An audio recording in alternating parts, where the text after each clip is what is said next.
ជាបឋមសូមគោរពជំរាបសួរអ្នកទាំងអស់គ្នាដែលកំពុងតែទស្សនាតាមដានរៀនភាសាអង់គ្លេសទាំងអស់គ្នានៅក្នុងថ្ងៃនេះខ្ញុំមានវីដេអូថ្មីមួយដើម្បីចែកចំណេះទៅកាន់អ្នកទាំងអស់គ្នាអំពីការសិក្សាពាក្យថា have ថាតើការប្រើប្រាស់ពាក្យថា have នឹងមានការប្រើប្រាស់ដូចម្ដេចអូខេឥឡូវយើងទៅសិក្សាអំពីពាក្យថា have ដូចតទៅអូខេជាទូទៅយើងដឹងហើយថាពាក្យថា have យើងបកប្រែថាម៉េចយើងបកប្រែថាជួយជាកិរិយាសព្ទអូខេយើងបកប្រែថាជួយបាទអូខេអញ្ចឹងខ្ញុំនឹងបង្ហាញអ្នកទាំងអស់គ្នាអំពី structure មួយចំនួនពាក់ព័ន្ធទៅនឹងការប្រើប្រាស់ពាក្យ have អូខេto have somebody អូខេតើនេះគឺដាក់បើកមួយចោ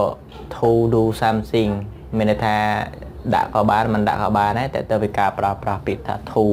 យើងចង់ប្រើ to ក៏បានមិនប្រើក៏បានមិនជាបញ្ហាអ្វីទេអញ្ចឹង have somebody to do something មានន័យថាម៉េចជួយនរណាម្នាក់ធ្វើអ្វីមួយអញ្ចឹងយើងអាចប្រើ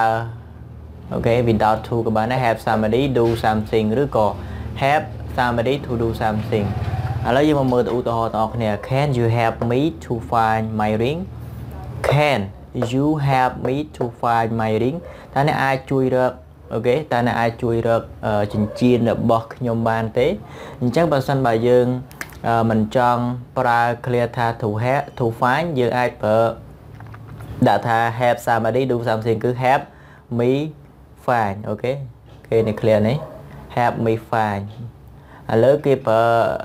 បាទ to infinitive have me to find អញ្ចឹងចំណាំថាពាក្យថា have យើងប្រើ with to ក៏បាន without to ក៏បានដែរមិនជាបញ្ហាអ្វីទេមួយចំណុចទៀតពាក់ព័ន្ធទៅនឹងការប្រើប្រាស់ពាក្យថា have ដែរគឺ have do something អូខេ have do something អូខេ have get him to bed មានថាជួយយកគាត់ទៅបាទក្រែមួយទៀត could you have make it for me តើអ្នកអាចជួយបង្កើតវាឲ្យខ្ញុំទេអញ្ចឹងបើសិនបើគេសរសេរតម្រងនេះគឺ have do something មិនមែនគេខុសទេបាទគេសរសេរទៅតាមសំណង់ប្រយោគដែលបានចងក្រងបាទបង្កើតមកអូខេអញ្ចឹងពាក់ព័ន្ធទៅនឹងការសិក្សាអំពីពាក្យ have រំលឹកឡើងវិញគឺ have somebody ដាក់ to ក៏បាន without to ក៏បានដែរ do something ហើយ have do something អូខេពាក់ព័ន្ធទៅនឹងការសិក្សាអំពីពាក្យនៅក្នុងថ្ងៃនេះបញ្ចប់តែប៉ុណ្ណេះហើយកុំភ្លេចជួយ subscribe វីដេអូនិង like វីដេអូនិងជួយ share វីដេអូមួយនេះទៅកាន់អ្នកដទៃទៀតនៅក្នុងប្រទេសកម្ពុជាយើងផងអូខេជម្រាបលាបាយបាយ